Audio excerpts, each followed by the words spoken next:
son muchas aristas que envuelven este tema, pero vamos a partir por esta declaración de Alberto Larraín, fundador de Procultura. Él dice: en 14 años de trabajo, la Fundación nunca tuvo problemas de rendición de recursos o ejecución de proyectos.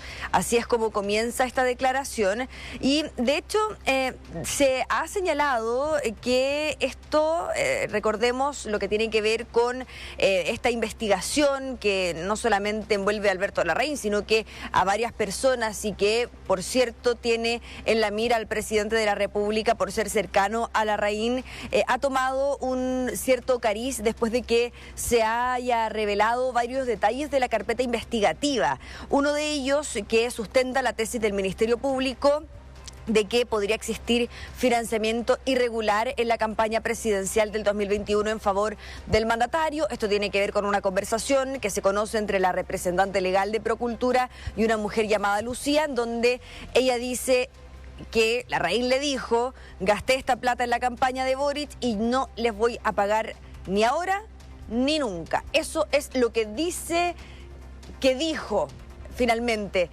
Alberto Larraín. Una acusación que niega a través de una declaración pública. Dice: nunca se generó financiamiento desde la Fundación Procultura a la campaña presidencial de Gabriel Boric ni a ninguna otra campaña política. Y también dice que finalmente acá la Fundación Procultura no tenía adherencia política. Ahora, la pregunta que surge ¿es una estrategia comunicacional? ¿Exculpa al presidente de la República, Gabriel Boric, en todo este tema que por estos días ha estado en la mira por parte del mundo político, principalmente de parte de la oposición? Lo cierto es que en el Ejecutivo han intentado evadir tocar el tema. De hecho, ellos lo que dicen es que acá también hay responsabilidad de los gobiernos regionales, pero el día de ayer habló la vocera subrogante Aysén Echeverri. Ayer hubo silencio durante el día, si bien alguna que otra entrevista en otros medios, pero lo cierto es que intentamos conversar con ministros durante la mañana, eso no ocurrió, y por la tarde ya la vocera subrogante Aysén Echeverri conversó con los medios al retirarse del Palacio de Gobierno. Ella es bastante dura al referirse a Larraín. Dice: si el señor Larraín es culpable, que le caiga todo el peso de la ley. Y si el señor Larraín es responsable, que le caiga todo el peso de la ley. Esa es la única postura que tenemos nosotros desde el gobierno. Yo, vocera de gobierno, nosotros hemos dicho todo lo que tenemos que decir respecto a este caso, y si hay responsables, esos responsables que paguen. Si el señor Larraín es responsable de algo, que se investigue y que se apliquen las sanciones que correspondan. Y donde, como lo hemos dicho, no tiene que ver con el trabajo nuestro. No tiene que ver con el trabajo nuestro, dice entonces la vocera subrogante. Yo les decía que íbamos a ir por parte, y efectivamente vamos a tocar el punto 2 de la declaración de Alberto Larraín. Recordemos que son 4 puntos. El punto 2 tiene relación con que dice que los proyectos hoy investigados, como aquellos del Ministerio de Vivienda y Urbanismo, el proyecto de recuperación de fachadas en Antofagasta, fueron promovidos, ni más ni menos, dice él, que bajo la administración del expresidente Sebastián Piñera, y agrega que fue el propio Estado o los gobiernos regionales los que acudieron a la Fundación para hacer de ejecutor. La radio tomó contacto con exministros de la administración anterior. Por ejemplo, conversamos con la exministra Isabel Pla y también el extitular de Interior, Rodrigo Delgado. Escuchemos a ambas exautoridades.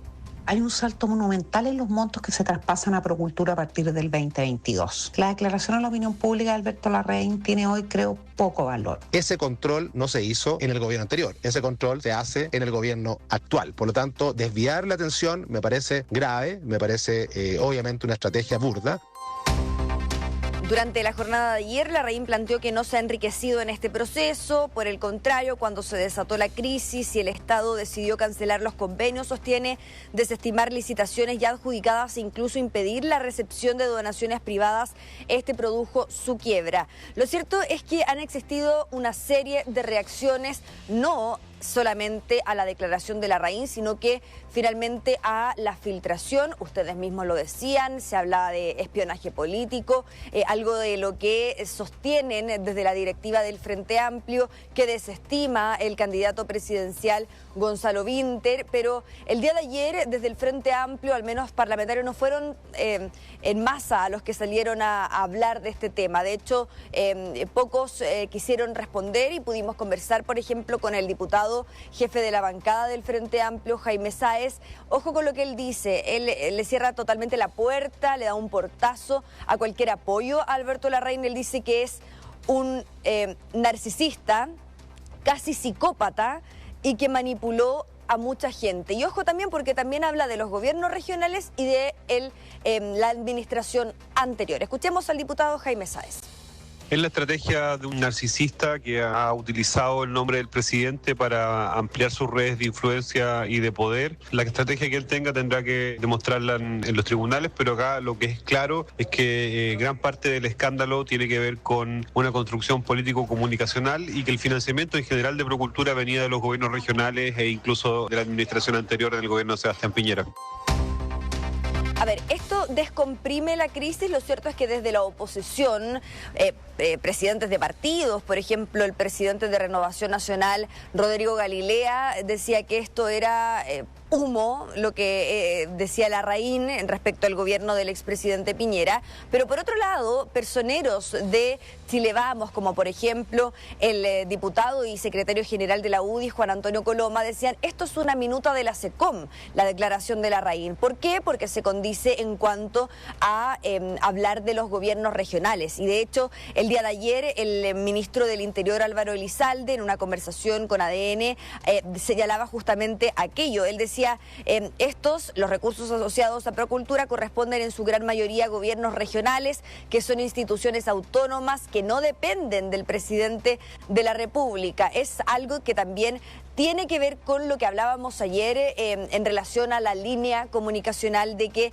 cuando finalmente existen transferencias, estas no han tenido favoritismo por parte del gobierno central. Pero lo cierto es que ayer quien vino a conversar con el ministro del Interior, Álvaro Elizalde, fue la Agorechi. Estamos hablando de la Asociación de Gobernadores Regionales de Chile, en particular su presidente, y le reclama, ¿no es cierto?, al ministro del Interior, Álvaro Elizalde, este relato. Este encuentro duró poco más de una hora y si bien el motivo de la reunión tenía como finalidad inicial abordar los nuevos antecedentes en el caso Procultura, esto no evitó que se colocara el tema sobre la mesa y en ese sentido fue el vicepresidente Elizalde quien precisó sus dichos ante el presidente de Agorechi, quien tras este cara a cara evitó polemizar con el Ejecutivo. El gobernador de la región de O'Higgins, Pablo Silva, que es presidente de Agorechi, apuntó a que la entrega de recursos a la Fundación Procultura no constituye un delito. Él defiende finalmente el rol de los gobiernos regionales, apela a la presunción de inocencia sobre las autoridades regionales. Efectivamente, el aumento de los proyectos a Procultura son parte de algunos gobiernos regionales, pero eso no quiere decir, ¿no es cierto?, que hay un delito en ese sentido. Nosotros confiamos en los gobernadores, en la presunción de inocencia y esperamos, ¿no es cierto?, que se aclare lo antes posible para la tranquilidad de todos. Pues bien, este tema sin duda que sigue dando de qué hablar. Uno de los nombres que ha salido a la palestra sobre esta discusión es el gobernador de la región metropolitana, Claudio Rego, respecto a millonarios traspasos realizados por el gobierno metropolitano a la Fundación Procultura, y en ese marco Pablo Silva, el gobernador de O'Higgins, dio un espaldarazo a Orrego, indicando que confía plenamente su presunción de inocencia, refrendando su visión en los más de 20 años que posee de trayectoria política. Por otro lado está lo que nuevamente se revela que tiene que ver con la carpeta investigativa. Otras conversaciones telefónicas, por ejemplo, se ha conocido el día de ayer, lo hace La Tercera, que Alberto Larraín también fue pinchado hace tiempo, y esto ya en 2024, y acá habría conversado con un hombre desconocido de que este caso o una eventual formalización sería para, no voy a decir el garabato, pero ustedes se lo imaginarán, para arruinar la cuenta pública presidencial del presidente de la República, Gabriel Boric, Katy Tomás, una serie de aristas que trae este tema y que no puede salir del Palacio de la Moneda. No logran desde el Ejecutivo sacarlo, desprenderse de lo anterior. A ver, Daniela, yo diría varias cosas. Hubo silencio cuando salieron las primeras transcripciones de las escuchas, mucho silencio por parte del gobierno. Después esta declaración del Frente Amplio el fin de semana, el día sábado, que acabamos de comentar recién. Y ahora estas declaraciones de Aysén Echeverry, diciendo, bueno, Alberto Larraín que caiga, pero este es un problema de los gobernadores regionales. El problema es que los gobernadores regionales, todos, salvo uno, eran de gobierno. O sea, y las fundaciones eran de militantes de partidos de gobierno o de cercanos a partidos de gobierno. Sí que no eran militantes, pero muy cercanos, que financiaron campañas de partidos de gobierno, candidaturas de gobierno. Entonces, a ver, esto es así. Lo segundo, todos lo sabemos, hubo un relajo en el control fiscalizador. Y esto llegó desde la Dirección de Presupuestos Javiera Martínez. Esto es un asunto objetivo y probado. Lo tercero es que hay una comisión interna de control que viene de los tiempos del gobierno de Frey, que es la auditoría interna, ¿no es cierto? ¿Qué pasó con este gobierno? Que Gabriel Boric tenía que nombrar 3 integrantes y nunca los nombró. Y que esa comisión, hasta que explotó este caso, que es la auditoría interna del gobierno, nunca se reunió. Cuando alguien tiene una facultad que es exclusiva, que es excluyente, eso no es solamente una facultad, sino que también un deber. Ay, pues sí que han pasado muchas cosas, no es una sola. Yo no estoy diciendo que el presidente haya hecho esto previendo que. Lo que estoy diciendo es que faltó a sus deberes en cuanto a la fiscalización. Y yo creo que eso es evidente. Y por último, con respecto a Larraín, bueno, todos sabemos qué es lo que había ocurrido acá. Y con respecto a Rego, pero a ver, Claudio Rego, 5 meses después de que el caso Procultura había estallado, en un discurso dijo: no quiero dejar de mencionar a nuestro amigo que lo ha pasado mal y que tuvo que ver con todo esto, que es Alberto Larraín, que también ha sido muy importante en el trabajo, etcétera, porque estaban dando cuenta de un galardón del programa Sanamente, nuestro amigo. El programa Quédate. Es un programa de salud mental. De salud mental. Claro, prevención del suicidio. Sí, pero tenía una parte que se llamaba Sanamente o algo así. Bueno, en fin. Bueno, resulta que ahora dice que no eran amigos. Y resulta que lo apoyó, lo blindó, o un intento de blindaje, 5 meses después de que explotara el caso. Y resulta que ahora sabemos que las platas se le entregaban de un viaje, toda, el día 1, y que resulta que el contrato que celebraron estaba tan mal hecho en cuanto a las garantías, porque si uno entrega un contrato con toda la plata del día 1 habrá garantía, que hay 1.000 millones de pesos que el señor Larraín no ha devuelto a la gobernación regional metropolitana. Poco más de 1.000, porque los contratos estaban malos, mal hechos, o sea, eran contratos laxos. Y también sabemos que ¿qué pasó con la plata cuando se la entregaban el primer día? Que no las destinaban a la función esta, sino que las metían en instrumentos financieros. Claro, en donde ganaban intereses, consecuencias de esos movimientos, y esa plata, ese delta, ese diferencial que se producía, era con lo que financiaban la fundación. Esto es de acuerdo a las investigaciones, ¿sí? Bueno, y lo otro que hemos dicho, ¿no?, que lo dijimos desde un comienzo, que tiene que ver con las irregularidades asociadas a por qué se entregaban estos dineros de esta forma a estas fundaciones, ya sea Procultura o sea Democracia Viva. Si necesitaban 1.000 millones para un proyecto que se dividía en 3 etapas, regularmente eso se va entregando contra prestación.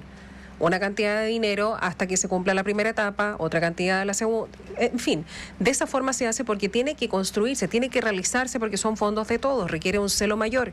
Pero estas fundaciones se les entregaban los dineros de una sola vez, miles de millones de pesos y no había luego una fiscalización de la contraprestación de ninguna de las etapas, ni había boletas de garantía, muy distinto a cómo debiera funcionar cualquier contrato con el estamento público, precisamente por el resguardo del dinero de todos. Bueno, todo esto es muy cansador, al final, porque está lleno de irregularidades.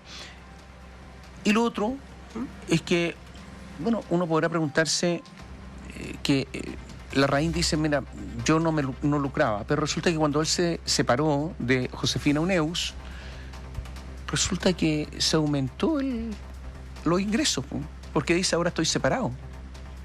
Como si la fundación tuviera que hacerse cargo de sus problemas personales con fondos públicos. Yo encuentro que esto es grotesco, perdónenme, pero ¿qué le pasó al señor? Y esa es la explicación que da, o que dio en su tiempo. Y lo otro, resulta que en algún momento, esta es una mentira más, en algún momento Larraín dijo, yo no administraba nada, yo era una voz, una cara visible, una especie de relacionador público, el que aparecía, pero los que administraban eran otros. ¿Qué dicen los otros? Que el que hacía y deshacía era Larraín. Y que el directorio, pero si hay un directorio, en las empresas privadas, perdónenme, y no voy a defender todas las empresas privadas ni mucho menos, pero en las empresas privadas el directorio tiene una responsabilidad más aún hoy, después de la ley de responsabilidad empresarial, que son responsabilidades altas. Bueno, ¿qué dice el directorio? Dicen que era de papel, que no tenían idea de lo que pasaba, que ni siquiera se reunían. O sea, lo que se llama sesión de directorio, ¿no? Que era toda una apariencia. Perdone, pero las apariencias a veces se asemejan a la estafa, ¿no? ¿En eso consiste una estafa? La apariencia. No estoy diciendo que haya habido, pero hay un símil a una eso. Suerte de palo blanco, finalmente. A ver, digamos que la gente que trabajó en Procultura, no necesariamente en el directorio, pero en otras actividades y que efectivamente trabajaron, están molestos porque no se les pagó sus dineros. No se les pagaron los sueldos ni tampoco indemnizaciones cuando Procultura finalmente tuvo que cerrar porque ya no le estaban entregando los dineros que tenían. Y de ahí que han comenzado a hablar y a entregar sus declaraciones respecto de lo que realmente pasaba en la fundación. Cuando estaban ahí y todo estaba funcionando, no hablaron tampoco. Y también sabían lo que sucedía. Algunos decían que sí participaban activamente en la toma de decisiones para luego decir en sus declaraciones ante la Fiscalía que en realidad el único que mandaba ahí, tomaba las decisiones y hacía y deshacía era Alberto Larraín. Y ellos no tenían nada que ver. En algún momento la fundación tuvo, con el incremento enorme de recursos, un crecimiento explosivo de funcionarios. Llegaron a ser cerca de 200. Resulta que hay un montón de gente a la que le quedaron debiendo sueldos, imposiciones previsionales, en fin, leyes, lo que se llama en general leyes sociales, pero sueldos incluidos. También, sí. Usted me puede rectificar. Nuestros auditores, nuestros televidentes nos pueden rectificar si es que estamos equivocados. ¿Usted ha escuchado a alguien del Frente Amplio, a los candidatos del oficialismo, a la exministra del Trabajo, a Janet Jara, a Gonzalo Vinter, a Carolina Toá, estar preocupado de los trabajadores que no han recibido su sueldo, ¿no? ¿Usted ha escuchado la CUT? ¿Algún dirigente sindical? ¿Por qué? Porque algunos trabajadores son más importantes que otros, pero ¿por qué? ¿Cuál es la razón? ¿Es que son unos trabajadores parias?